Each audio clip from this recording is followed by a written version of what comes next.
Ari Resman, I'm here with another fun-filled episode of that 401k podcast. This week's topic, we're going to talk about 401k plans, and it's supposed to be an employee benefit, right?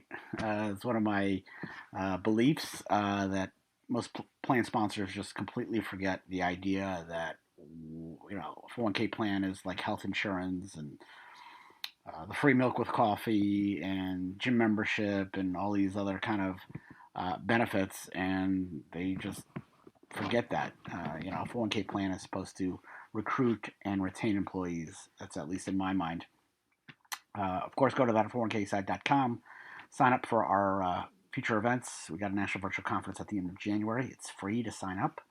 If you want to sponsor it, it's free to sponsor. If you come in and co-sponsor one of our live events for 2026, Chicago will have the date very, very soon. I got to work on that.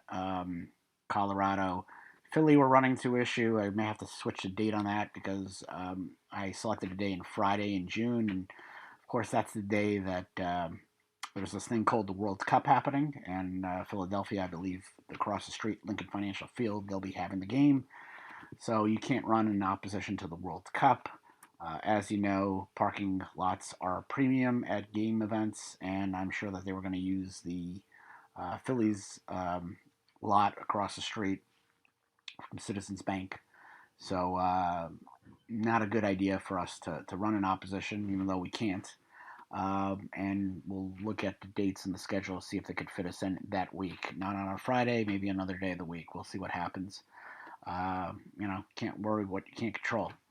Um, so let's get to the topic at hand. And I've always joked that, the reason I never hired employees because I was an employee once too. Um, you know, I I respect a heck of uh, I respect the heck for people who work 20 years in the same spot. I never had that luxury. Longest job I have is the job I have now. I've been here 15 years. I can't fire myself. I just had a bad run. It's great to see people.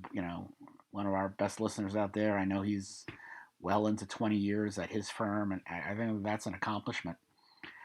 Accomplishment not only to him but and to his employer, because, like I said, I just had this poor luck.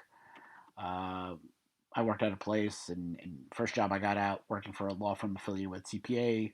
The law firm partners were the same people running the TPA into the ground. It got sold out.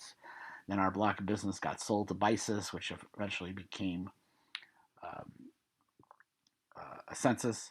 And, you know, one bad move after the other. So the next job, I was there 5 years. And then, there was a run where, I worked for a union law firm. The only memorable thing was working with Lisa Gomez and knowing her. I was there for 10 months. Then I went to another union law firm, the Fakakta law firm that I've been joking about for the last 15 years. I was there for 2 years. Wanted off the carousel. And, I felt that, I wasn't appreciated. And I feel that, the companies I worked for didn't appreciate their clients. Working for union lawyers, they, in my opinion, made the worst employers. The Cobbles kids have no shoes. And so the union lawyers, who are very, very good at representing their union clients, did a terrible job of um, rewarding their employees. At least that's how I saw it. And, I believe that if you don't value the people who rely on you, whether they're employees or clients, you're building your business on sand. You know, I worked, for a TPA that switched our 401k plan from Fidelity to an insurance company platform, and really didn't bother to tell us. I knew the plan was in the work, and they didn't notify us. And I'm a big fan of Fidelity as well as Schwab and all these other low cost providers, Matrix, all that kind of stuff. I didn't care for insurance based platforms, and I knew that it was done to save our pricing with this insurance company. And my boss is trying to, you know, BS me, and I know I can't be, I'm from Brooklyn. You got to wake up early in the morning to pull one, on me, and it was just another sign that it didn't really matter that this plan was supposed to be an employee benefit.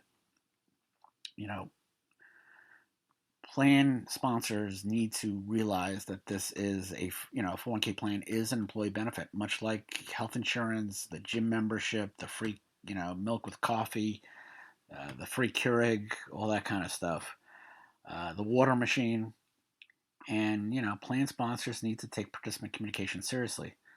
That's informing them of any changes, that's enrollment meetings, and that's here's something really, really crazy, actually getting input from the employees on how the plan should be. Transparency really isn't an option. Plan is covered under the ERISA. Uh, you know,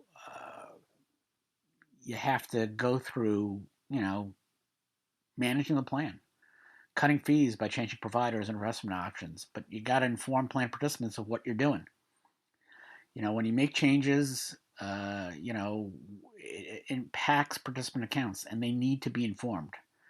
I think the Stony Brook Statesman, the school paper that I worked for, I think it was our motto was "Let each become aware," and that's what we got to do in ERISA. It's all about making a decision and letting everybody know. The joke always was with me; I was always the last to know everything. And plan participants, ERISA protects their rights so that they should not be the last people to know anything. And trust is really important. And once you've lost it, you never get it back. Something that I've always said. Once you go through that door, it's like cheating on your wife. You can never walk that back. It's just not something that you can do. If plan sponsors changes investment lineup, participants deserve to know why the change is happening, what their options are, by mapping and all that kind of stuff, when the change will take effect. And anything less is negligence. And hiding behind the fine print of a summary material modification, it's just it doesn't really cut it. Participants deserve clear, plain English explanations. Enrollment meetings. I remember back in the day when plan sponsors just anytime the advisor wanted to push it, they try to push off on it and not have it. Too many sponsors treat enrollment meetings as a box to check. So that's a little bit different than the old days when they just didn't bother having them. It's important to invite the record keeper advisor to throw some slides and get back to work. That's what they just thought they could do. And I always said I've seen some funerals more lively than enrollment meetings. It really misses the point entirely. An enrollment meeting is one of the few touch points employees have to understand their plan. It's a place where myths can be corrected, where questions can be answered, and where employees can learn how the plan actually benefits them. Tell them about the match, all that kind of stuff. Without it, you're asking participants to navigate, one of the most complex financial decisions of their life blindly. It reminds me of that line in Naked Gun, like a blind man in an orgy, you got to feel your way through. You can't work like that under an ERISA protected plan. You got to inform them of, the basics of participation, eligibility, enrollment deadlines, contribution elections, any employer contributions. You got to let them know. It was nice to know from that old Fakakta law firm that probably the only good thing about it was there was a 5% profit sharing contribution that was 100% vested, probably because the ogres of partners were getting new comp to the wazoo. At least that's what I think. That was the plan. I always make the joke that only partners were allowed to have self-directed brokerage accounts, and I didn't really have the heart to tell them about benefits, rights, and features, and why that might be problematic.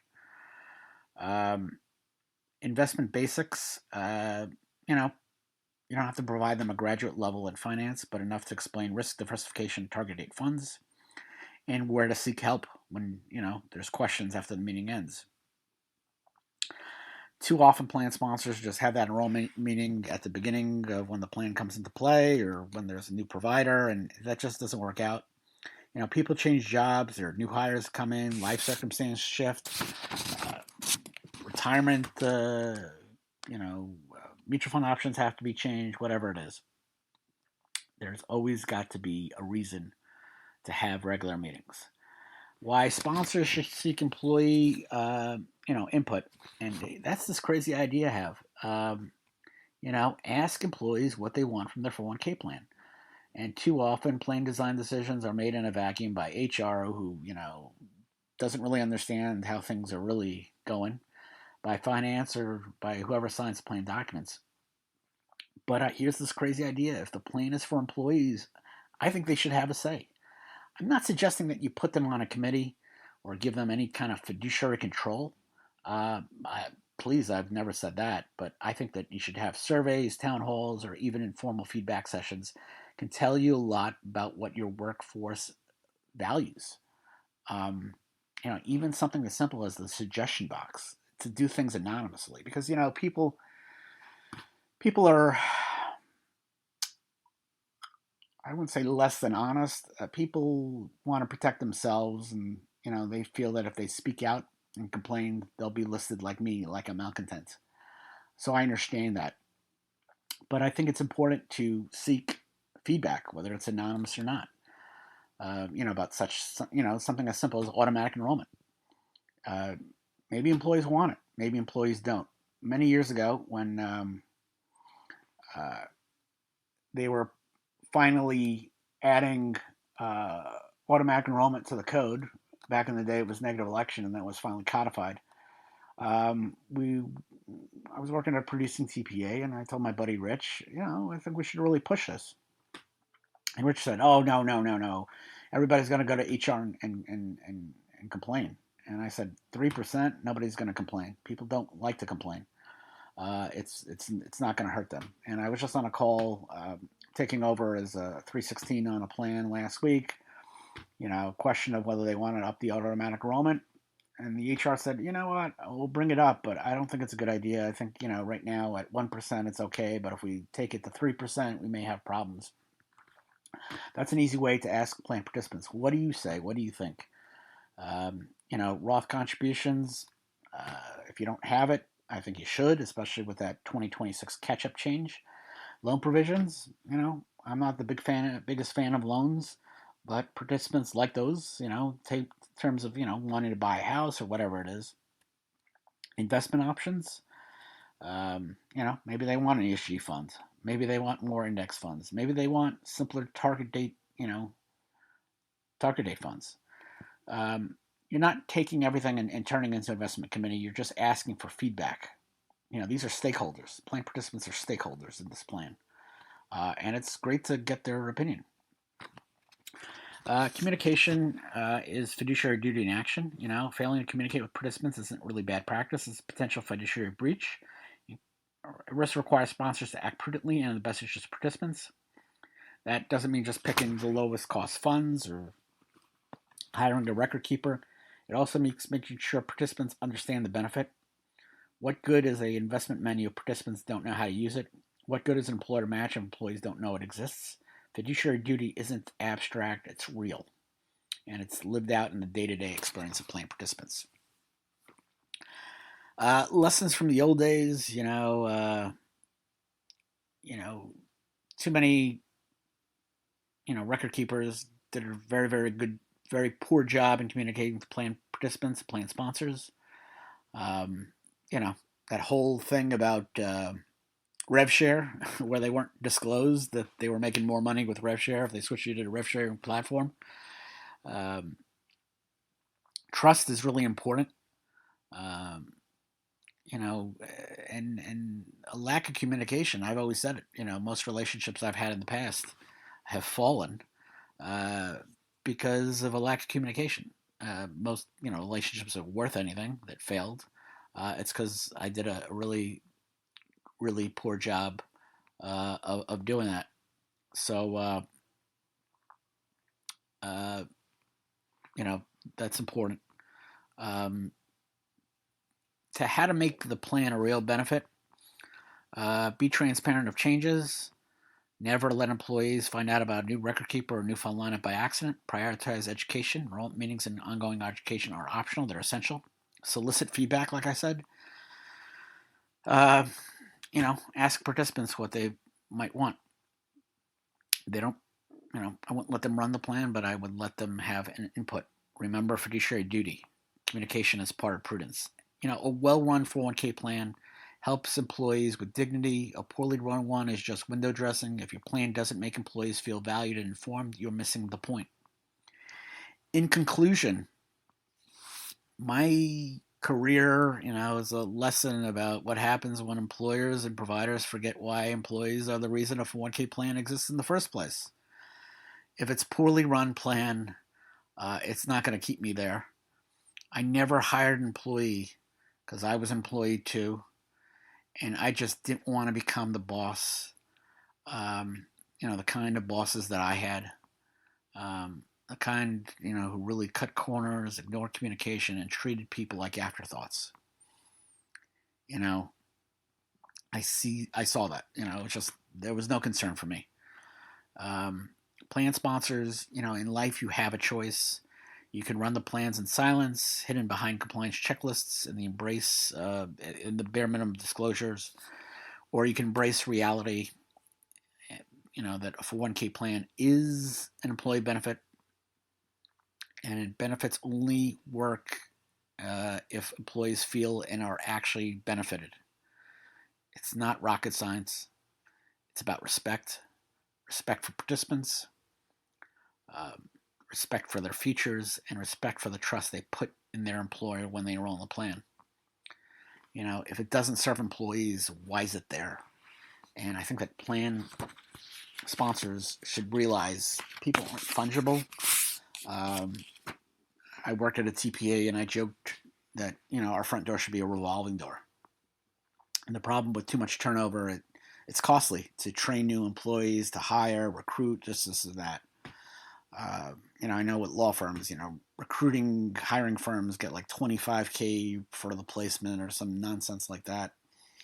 It's costly to have a runaround of employees, and if you talk to them, get them interested in what you're doing and trying to recruit and retain them, it goes a long way to keeping them, because it's really hard in this business. I don't care what business it is, to find good help these days, whether it's a TPA firm or whether it's a restaurant. At least that's how I see things. Anyway, I hope you enjoyed this episode of that 401k podcast. Tune in next week for another fun-filled episode of that 401k podcast. And of course, don't forget that 401ksite.com for all our events. And Full Circle available on Kindle and Amazon.com as a paperback. Take care. Bye.